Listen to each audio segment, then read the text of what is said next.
And now I would like to introduce Cathie Schoppenhorst. After 16 years in the social service field, Cathie made a career switch to the historical field, working at the Boone home near Defiance and the Warren County Historical Society Museum and the Boone Monument Village in Marthasville. She is currently processing the archives of the Emmaus home and is the co-chairman of Marthasville Bicentennial Committee. She also serves on the boards of the Boone Licks Road Association, the Boone Dutton Historical Society, and the Gann Historical Society and Library. Cathie contributed the agricultural chapter for the book, The Historic 1930s German Immigration to Missouri. She says she has a passion for history, and as you can tell by her work, she's especially interested in Daniel Boone. And she is going to tell us all she knows about Daniel. And anyway, I'm looking forward to the program. So Cathie, if you'd like to come up.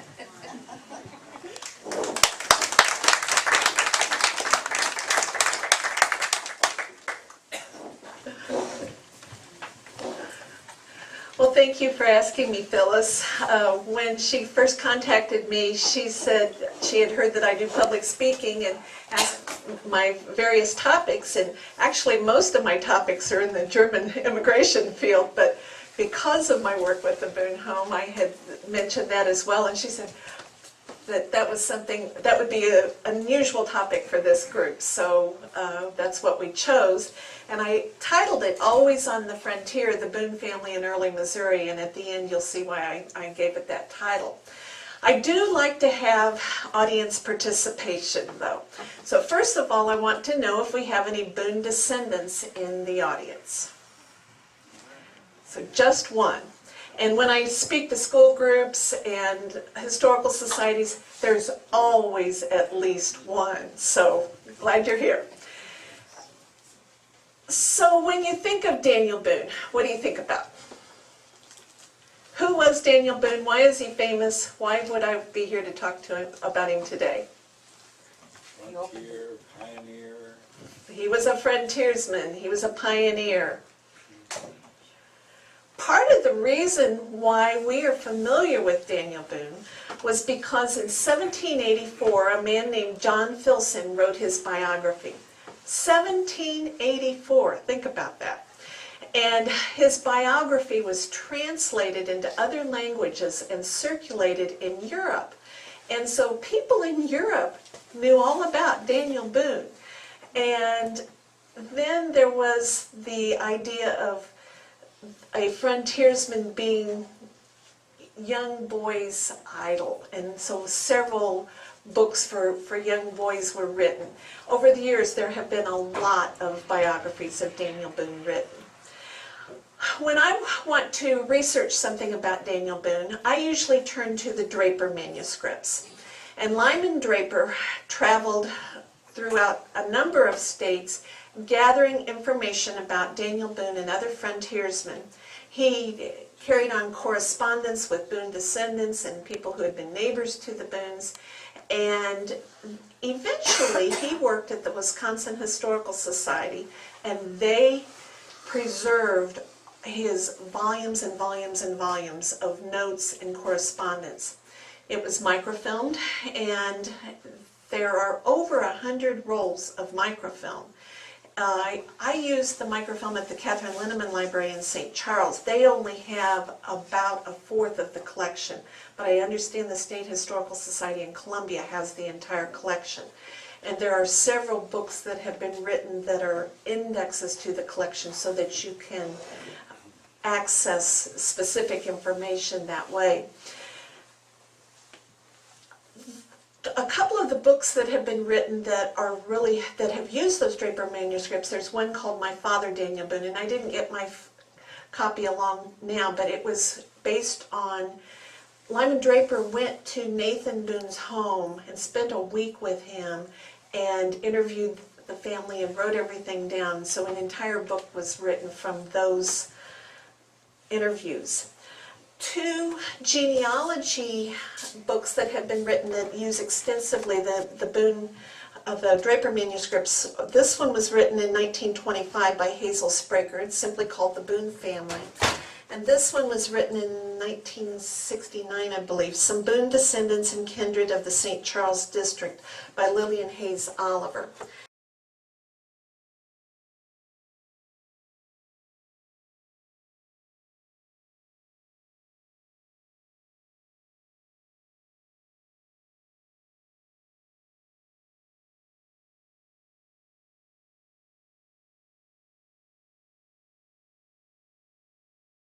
And the Oliver book did more concentrate on the Boone family members that came here to Missouri.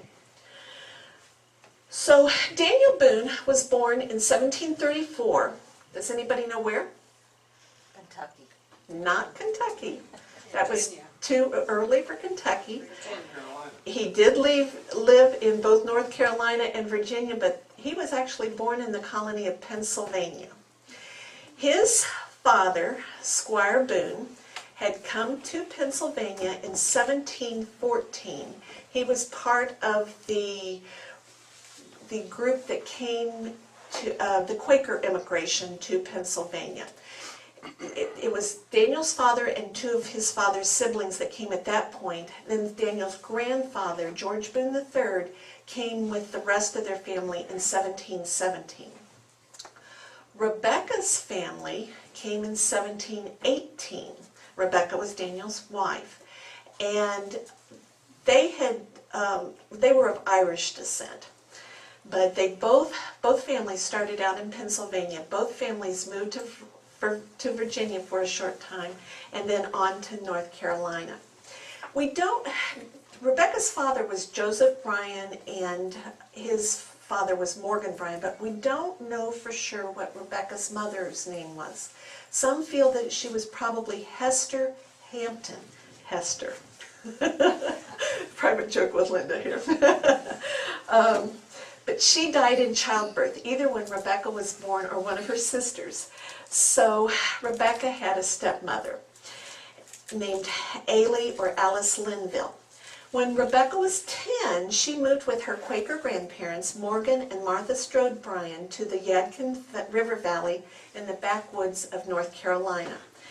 And meanwhile, just shortly after that, young Daniel Boone's family also moved to the same area. Daniel and Rebecca are said to have first met when Rebecca's uncle married Daniel's sister. They began courting in 1753, but were not married until 3 years later. Seems like a rather long courtship for that time period. However, Daniel was away during part of that time because the French and Indian War had started. With his Quaker background, he could probably be considered a conscientious objector, and he was a teamster. He was driving a wagon load of supplies for the Army, but he was not serving in the Army at that time.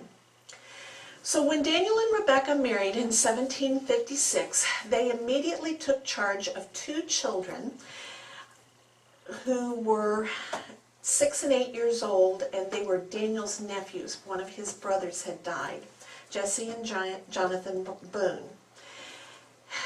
They had a baby a year later. They had another baby a year and a half later. They were married when Rebecca was 17, so by the time she was 20, she was the mother of 4 boys. She kept having babies every year and a half to 2 years. By the time she had 6 children, one of her uncles, the wife of one of her uncles died, and so they took in their 6 children. So then she had 12 children to raise, because I think Jesse and Jonathan had grown up and moved out of the home by then. Eventually they had 4 more children. When their daughter Susanna married and had a baby, they were still living with Daniel and Rebecca, so there were 19 people in the home at that point. So that's all pre-Missouri. In 1797, Daniel Morgan Boone came to Upper Louisiana, Spanish Louisiana, what's now Missouri, talked to the Spanish authorities and found out that they were willing to give land to English settlers if they would come here and live on the land and build a home, and they would waive the requirement for them to be Catholic. The Boone family were not Catholic, and so they could come into this new land and live. Anybody know where the Boones lived when they first got to Missouri?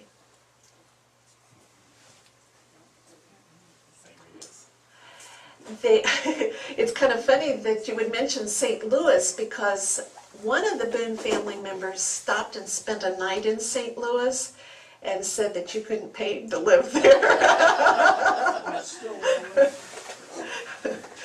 So they actually lived in a log cabin that became under construction in 1797 when Daniel Morgan first came here.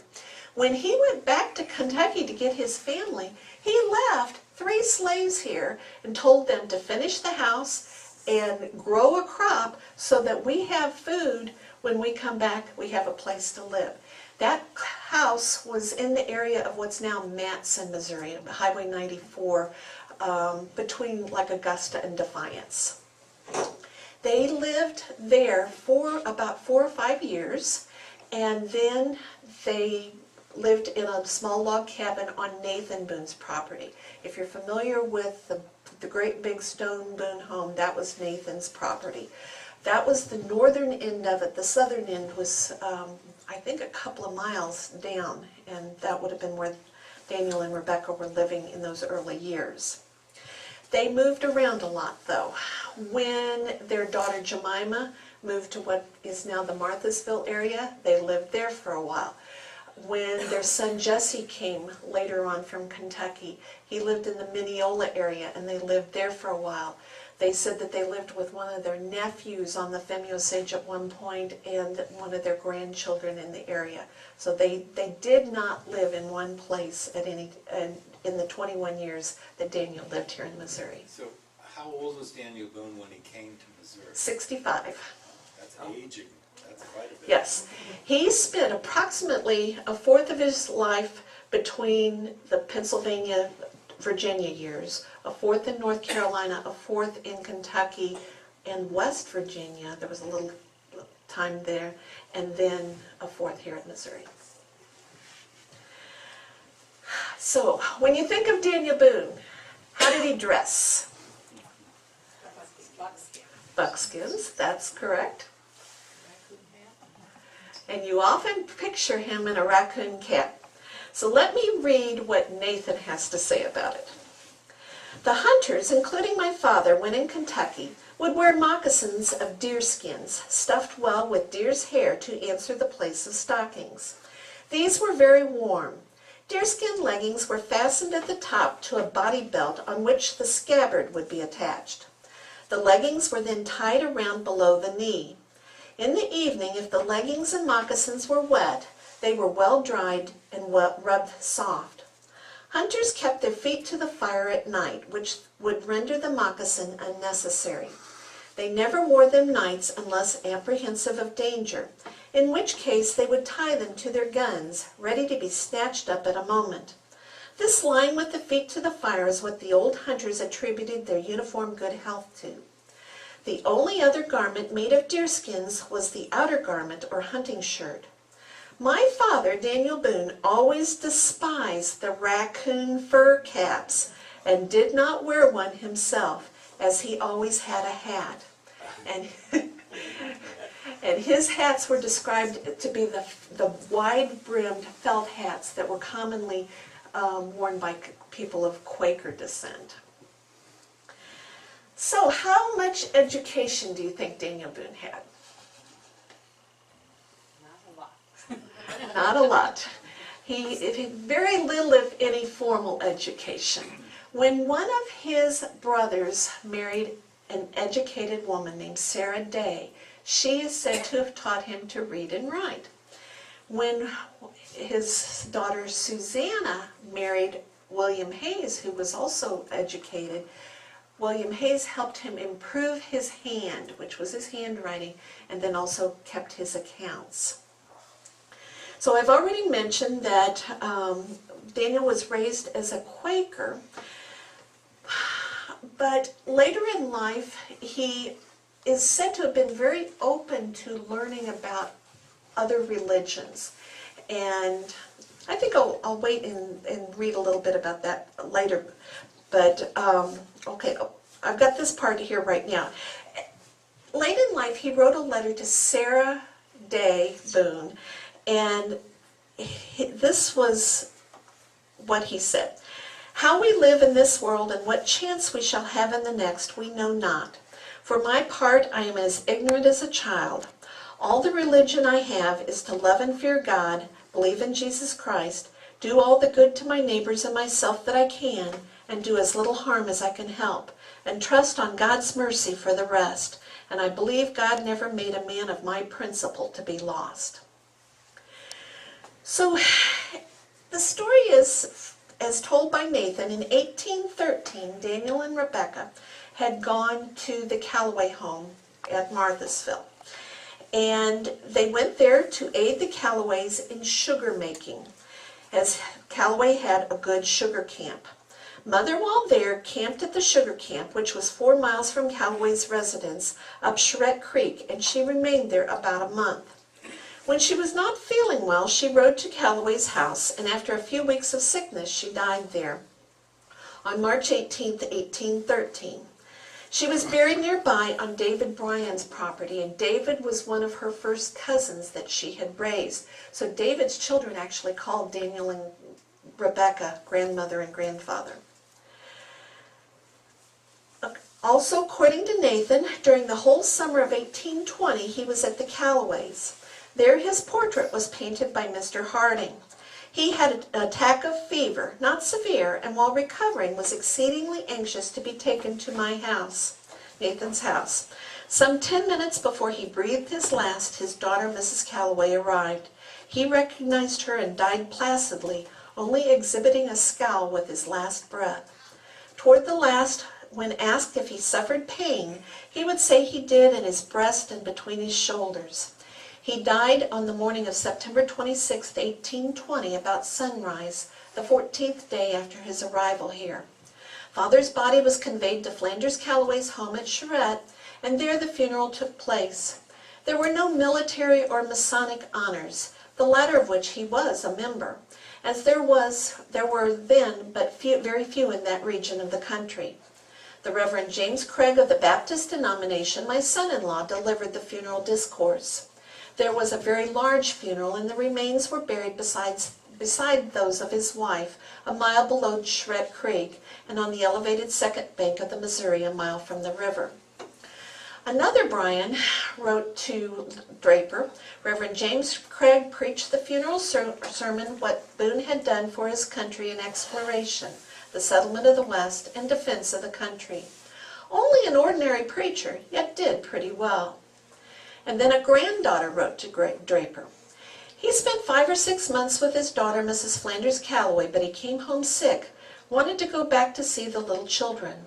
He only lived 3 weeks after leaving Charette Bottom, where he was hauled back to be buried.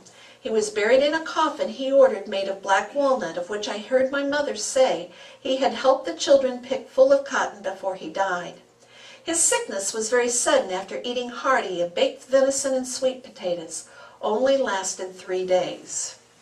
So somewhere along the line somebody took the idea that his last dinner was baked venison and sweet potatoes and decided that he died of indigestion. A business associate of mine years ago who lived in Tennessee said that it was his great-great-grandmother who served the sweet potatoes. Oh, okay. Well, since he was complaining of chest and shoulder pain, we suspect today that he was probably having heart failure and not indigestion. So Daniel and Rebecca had 10 children. Their eldest son, James, was 16 when he was killed by Indians during their first attempt to come through the Cumberland Gap into Kentucky in 1773. Their second son was Israel. And if you watch the TV show Daniel Boone, Israel was the little boy, but he was really the big boy in life. But he was killed when he was 23 at the Battle of Blue Licks in Kentucky, which was one of the last battles of the American Revolution. Some sources say Israel was single. Some say he was married and had a child, because there are people that claim to be descended from him. The third child was Susanna, and she married William Hayes, and they came to Missouri with her parents in 1799.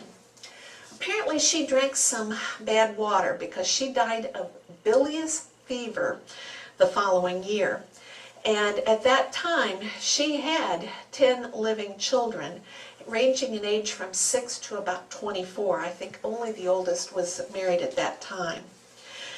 Now, William was a weaver and is said to have helped Daniel Boone with his accounts. And he also did hunting and trapping like so many of the frontiersmen did. But he was also a very quarrelsome drunkard. And some say that he abused Susanna. He was shot by his son-in-law, James Davis, in 1804 and died of the wound. The preliminary hearing was held before Commandant Daniel Boone. Daniel was appointed to be the syndic and commandant when he came here, and so he had both civil and military authority. And on what Daniel Boone wrote up, and Daniel tended to write fairly phonetically. He wrote that he was remanding Davis to the calabozo at St. Charles to await the action of the grand jury. 11 of the 12 members of the grand jury could not sign their names. But there was a very interesting document drawn up, and in the Oliver book, it said that it's thought to be the first indictment in the Louisiana Territory after the Louisiana Purchase, so in America, with the American government. This document reads that one James Davis, late of the District of St. Charles in the Territory of Louisiana, laborer, not having the fear of God before his eyes, but being moved and seduced by the instigation of the devil, on the 13th of December in the year of our Lord, 1804, at a place called Themosage in the said district of St. Charles, with force of arms in and upon William Hayes, in the peace of God and the United States, there and then feloniously, willfully, and with malice aforethought, did make an assault, and that the said James Davis, with a certain rifle gun 4 feet long, and of the value of $5, then and there loaded and charged with gunpowder and 1 leaden bullet. With said rifle gun, the said James Davis, then and there in his hands had and held, fired and killed William Hayes. Now Hayes had quarreled with Davis and forbid him to step foot on his property. When Davis arrived on his property, Hayes threatened to shoot him, but Davis shot first. The jury returned a verdict of suicide, and Davis was acquitted because Hayes was armed with a pistol. And the jury said that a man armed with a pistol shooting at one armed with a rifle was inviting his own death.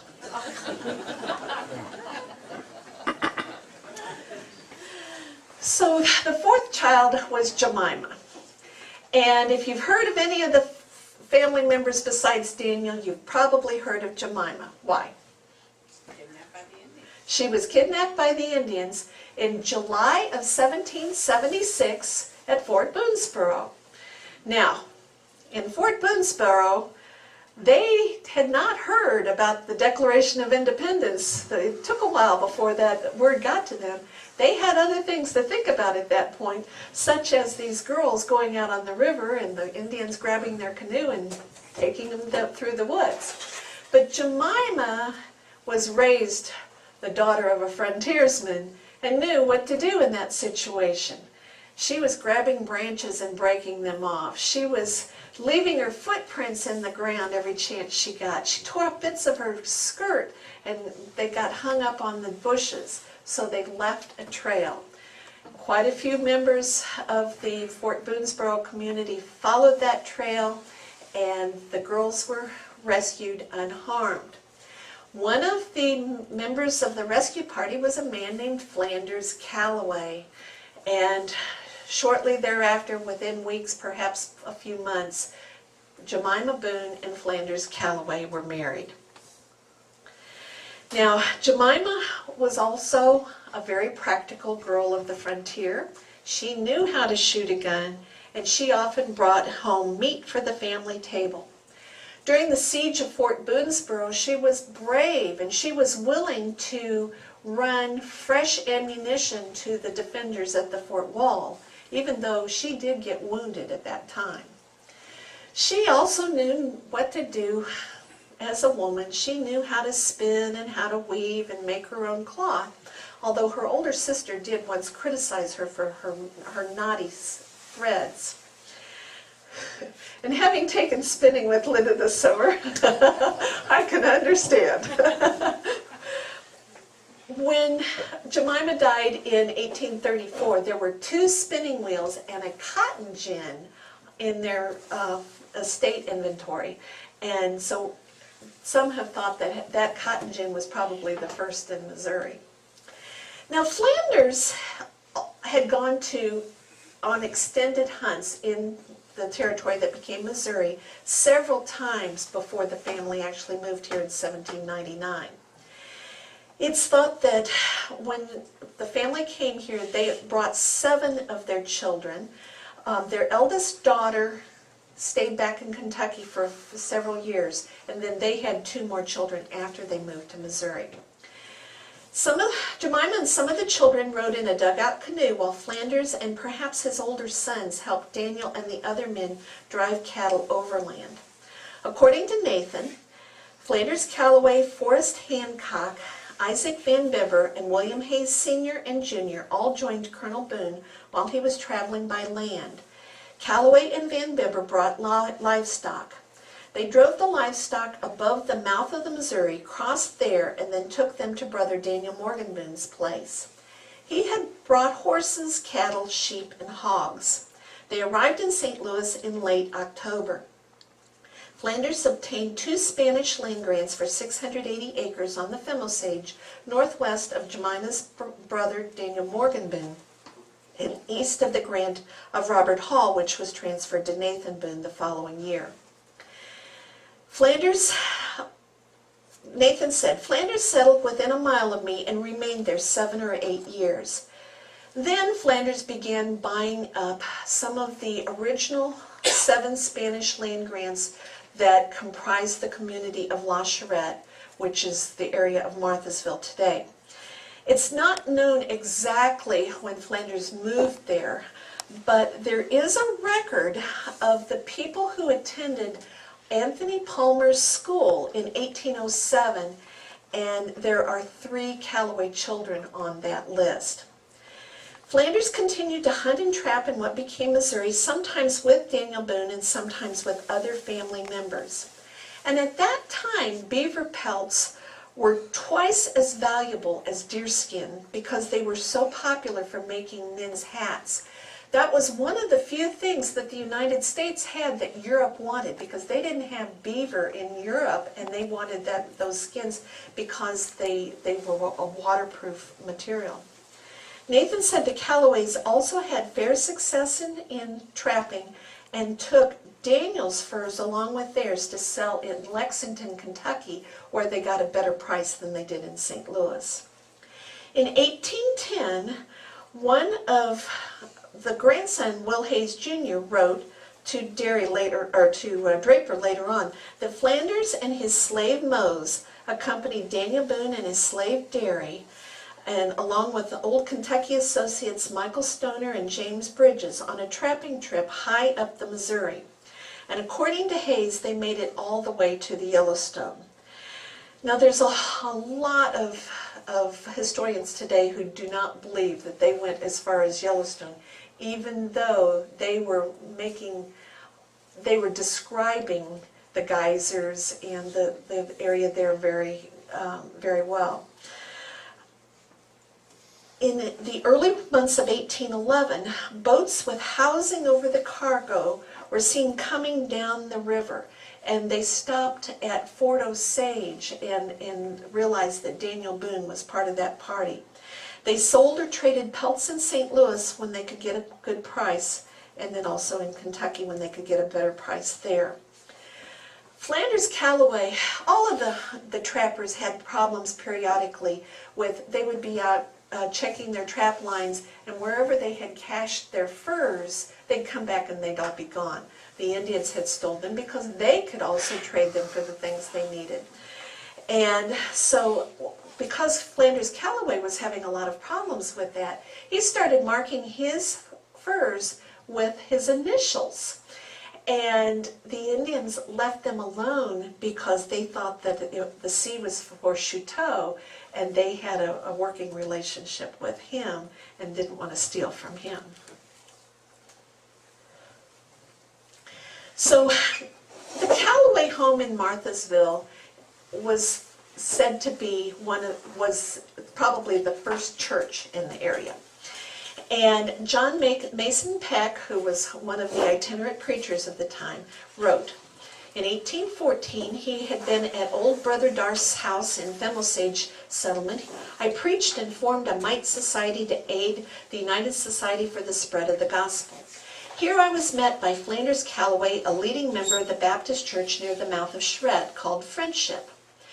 So Peck spent the night at Daniel's nephew's home, who was one of the many Squire Boones. And then the next morning he wrote, we started at the rising of the sun and rode to Brother Callaway's cluster of cabins on the bank of the Missouri, the distance being 20 miles, where, in expectation, an excellent breakfast was in rapid preparation. Here for the first time I saw and conversed with the veritable Daniel Boone, the pioneer and hunter of Kentucky. His room was part of a range of log cabins kept in order by his affectionate daughter and granddaughters. Every member of the household appeared to take delight in administering to his comforts.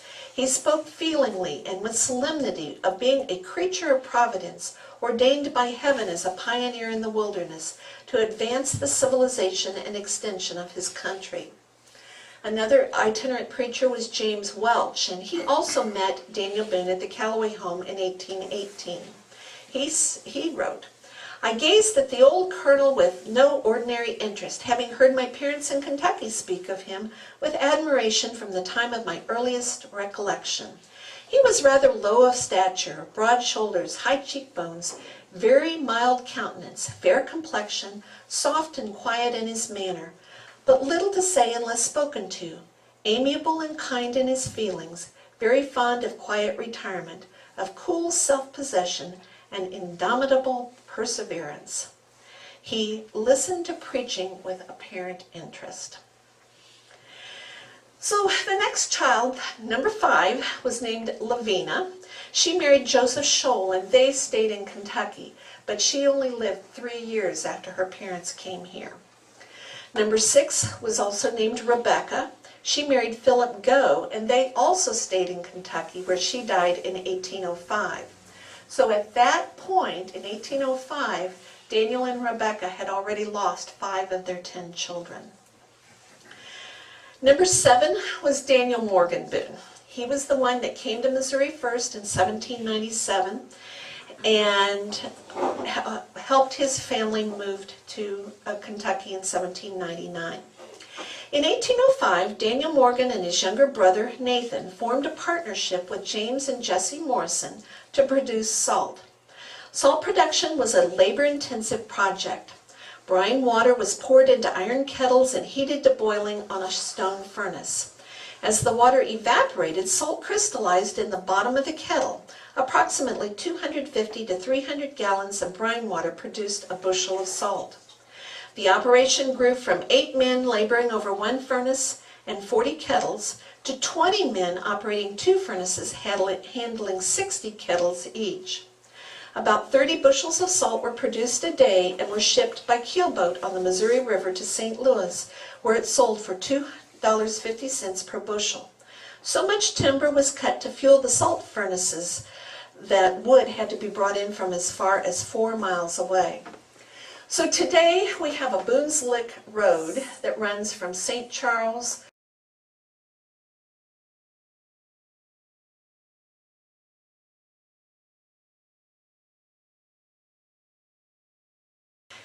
When I first moved to the area, I will confess, I thought it was Boone Slick. And I thought, how strange. But the lick, they would often find the place where there was a mineral springs or a salt springs where they saw the animals licking the ground, or where they would see the part that was dried on the edges. Daniel Morgan Boone sold his share of the business in 1810. The threat of war with Great Britain and their Indian allies loomed. In 1812, Nathan Boone was appointed a captain in the Rangers and disposed of his interests in the salt works. The Morrisons had to abandon the salt works until peace was made with the warring tribes in 1815. Daniel Morgan Boone led the 3rd Regiment of St. Charles Militia, and his home and the fort that he built there was considered the largest and most secure in the area. When there was a threat of Indian attack, many people went to Matson to seek the protection at the Boone's Fort. Some of you may know Len Morrow, and he has written extensively about the Gasconade Mills. And from him I have learned. In February 1818, Daniel Morgan advertised what turned out to be a short-lived effort in a horse-driven sawmill at his speculative Missouriton venture in St. Charles County. He sold his original St. Charles County land grant in January 1819 and moved to his second speculative grant near Luder Lick, joining relatives in the upper Luder River drainage west of Isaac Van Bibber's Tavern on the Overland Boone's Lick Trail. Van Bibber was Morgan and Nathan's nephew, and in 1818 purchased his land from Nathan. By April 1819, brothers Nathan and Jesse Bryan Boone and Boone Hayes had entered hundreds of acres of land nearby. Morgan reputedly had survey work in Lincoln County. Morgan moved from Luder to Gasconade County about 1820, and 2 of his children were born here. But if you have to think about it, Gasconade County had covered a lot more territory then than it does now. He wrote a letter to St. Charles from Gasconade Mills asking for various types of fabric, including velvet that he needed for pantaloons.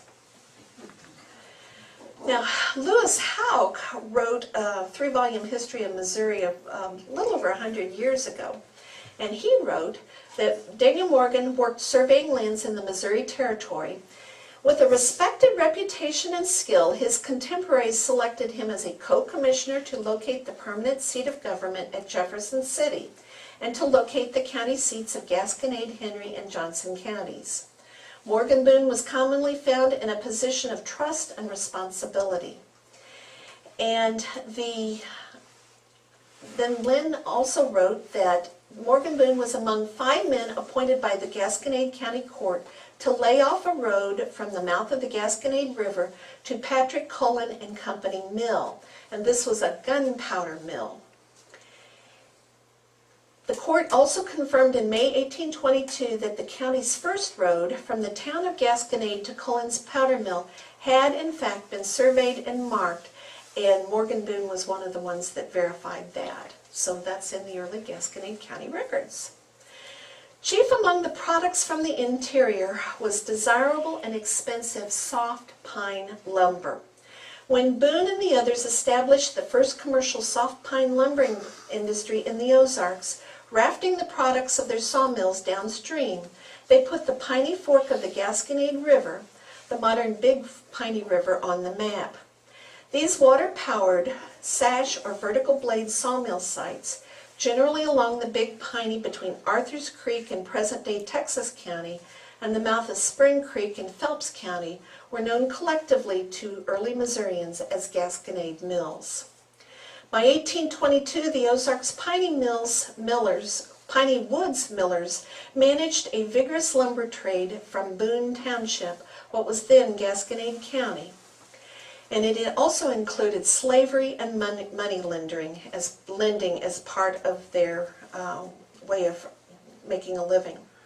In May 1824, Morgan Boone became owner of property in his third Missouri River town.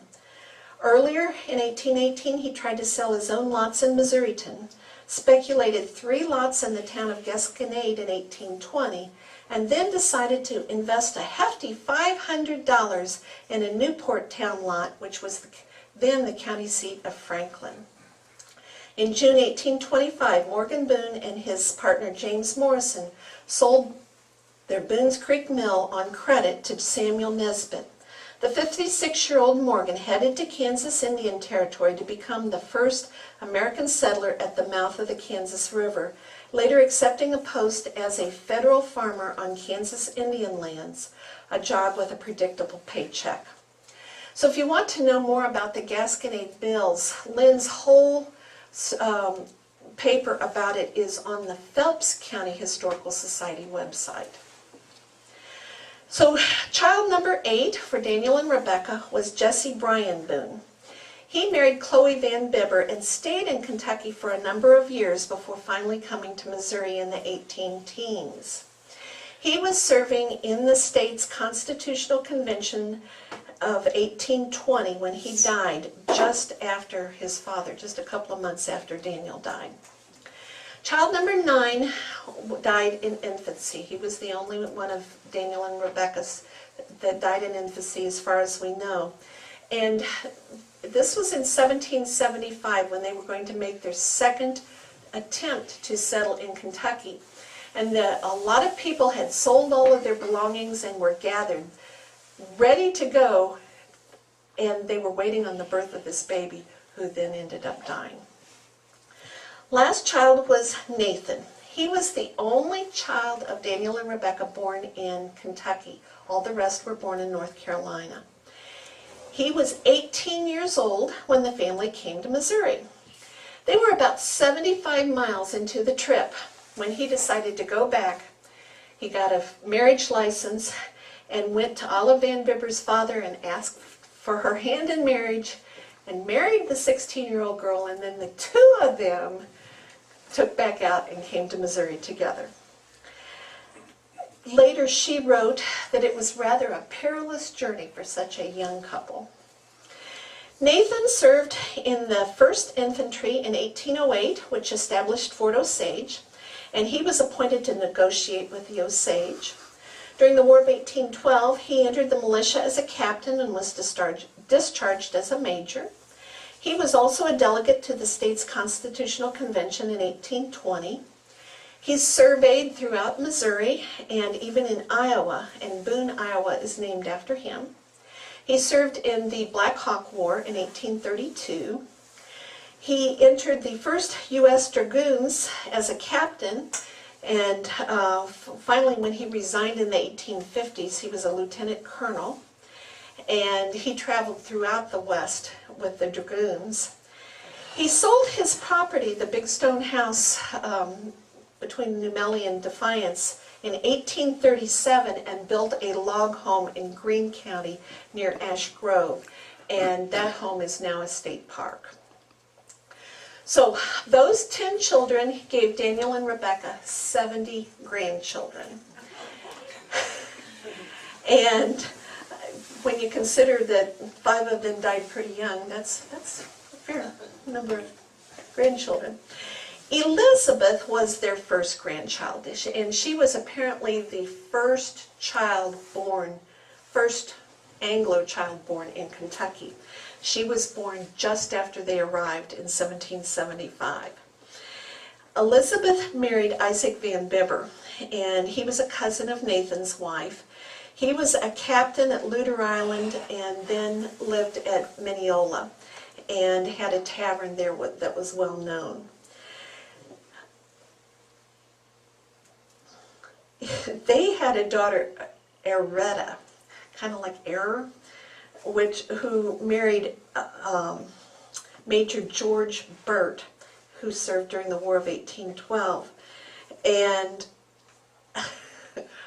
I can't imagine this, but when George went to Isaac and asked to marry his daughter, Isaac answered, let's see, that he could have her if he wanted her, but she was a contrary stick, and if he could do anything with her, he was welcome to her. But he didn't want him to send her back on his hands. Major Bert gladly accepted the contrary stick and obtained a good wife by so doing. They prospered beyond their expectations and accumulated a fortune. Another one of the grandchildren of note would be Daniel Boone Hayes, who built a stone home that's close to Nathan's home, and it's now being fixed up, being renovated as part of St. Charles County Parks to be open in the future. Daniel Boone Hayes operated grist and sawmills and was wounded twice during the War of 1812. He was also on that expedition to Fort Osage and served as a county constable. Sally Calloway Barnes was Jemima's eldest daughter. She eventually had 22 children. Now, several of them did die young. There were apparently multiple births, but like 16 of them, I think, lived to adulthood. And so when they came to Missouri, they said it took 3 wagons to move them here. And they said that the children were just swarming around the wagons like bees. Another of her sisters was Frances Calloway Lammy. She married William T. Lammy, who was also very prominent during the War of 1812. They have a lot of descendants. Now, some of you may have heard of James Calloway and the Calloway Massacre during the War of 1812. That was another one of Jemima's sons. Another daughter was Minerva, who married Dr. John Jones. He was a physician at Marthasville from the founding of Marthasville in 1817. But he was assassinated in his doorway in 1842, I believe it was, probably by counterfeiters. He was endeavoring to clear the countryside of all of the counterfeiters that were causing problems and was ready to testify in a case in St. Charles County, but was murdered before he could get there. 2 of the other children that became fairly famous was Panthea Grant Boone, a daughter of Jesse. She was the wife of first Lieutenant Governor and then Governor Lilburn Boggs, the 1836 governor, who was infamous for forcing the removal of the Mormons and the Native Americans from the state. Eventually they moved to California. Her sister Harriet married Hiram Baber. He served in the Constitutional Convention with her uncle Nathan and was also a St. Charles County Sheriff and the Missouri Secretary of State. And then Albert Gallatin Boone, another one of Jesse's sons, he ran a mercantile on the Missouri River at Portland in the 1830s, and then later he ran one in Westport that became Kansas City in the 1850s. Because he was able to speak French, Spanish, and all the major Indian languages, he was appointed by President Buchanan in 1860 to draft a treaty with the Cheyenne and then the Arapaho Indians for the cession of Colorado to the United States. This he succeeded in accomplishing and was appointed agent over those Indians. He was later appointed by other presidents as agent for other Indian tribes. So those 70 grandchildren gave Daniel and Rebecca 250 great-grandchildren. So that's part of the reason why there are so many descendants today, but also some of Daniel's siblings came to the area. So some of the Boone descendants come down from those siblings as well. Charles Bryan wrote about Daniel Boone and Flanders Calloway. The bond with Colonel Daniel Boone is significant and influenced the career of Flanders until his dying day. As son-in-law of the famous frontiersman, Flanders acquired additional prestige, and his intense admiration of Boone led him to pattern his life after that of his father-in-law, accepting with blind devotion all characteristics, whether good or bad. It was Boone's influence that kept Flanders always a woodsman, hunter, trapper, and a searcher for wilder borderlands that were rapidly receding to the westward. Jemima lived 5 years longer than Flanders, but she was often overcome with grief during those 5 years. One of her nieces wrote to Draper. During her last years, she would sit on her front step and talk about old times while she smoked her old stone pipe, and growing melancholy would cry for her son James Calloway, killed by the Indians in 1815, and grieve about always being on the frontier. And that's my presentation.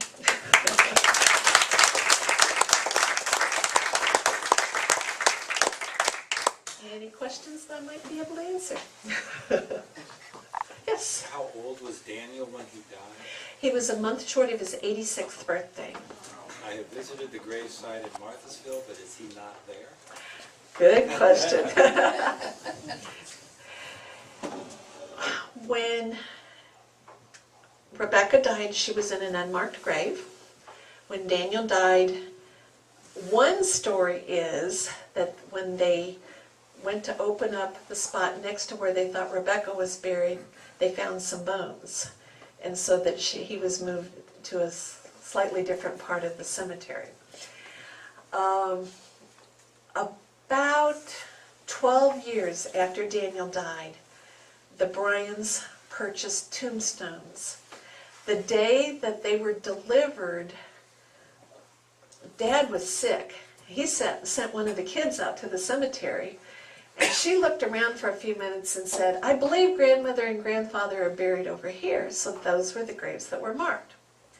25 years after Daniel died, the state of Kentucky came in and were pointed to the 2 graves that were marked with those tombstones. And one of the stories is they dug down and they found a fairly intact coffin with the woman's bones in it, and the grave next to it with no bones, or with bones but no coffin. Well, Daniel died 7 years after Rebecca. So they took the bones that they could put in another coffin to Kentucky. Well, Ralph Gregory, who was a historian, ended the last few years of his life in Marthasville.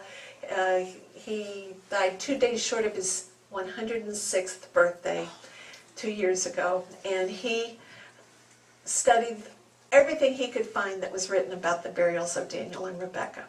Well, his conclusion was they did not make a mistake on locating those graves. The coffins were made out of different woods or whatever reason the one coffin had disintegrated. But since they only took partial skeletons, we know that their hearts and brains are part of the Missouri soil. So, I think they may have made a mistake. Did I turn it off? Yeah. I've tapped some people. Maybe the red battery went down. You're good now. Now it's back on. is it on again? Oh, Yeah. okay. I've been to both sites, and they are both nice places to pay your respects to Daniel and Rebecca. The one here in Marthasville, there are a lot of the Bryan family members buried there. We believe that Jemima and Flanders are buried there, and the DAR marked their graves last year because they were also unmarked. The Grobs family is also buried in the same cemetery. Augustus Grobs was one of the earliest German immigrants to the area. He ran the store in Marthasville. He was good friends of Harvey Griswold, who owned the land at the time one of the Grobs children died, and allowed him to have his child buried there. So about 3, maybe 4 generations of the Grobs family are buried there as well. And they say that it was a community cemetery, so there's probably a lot of other unmarked graves. We had the ground penetrating radar done a few years ago, and it indicated 20-some graves, which was about what we figured if it's just the Boones and the Bryans. So, yes. Is the site in the Daniel Boone farm thing that Lindenwood owned, is that a historic site, or has any federal designation? It's on the National Register of Historic Places, Okay. as is the Daniel Boone Hayes home. The Flanders Callaway home was on the National Register, but it's now been moved to the Boone home. They're using it as an office. So being moved, they really need to reapply with the special consideration of the fact that when it was in the floodplain, it was destroying it. And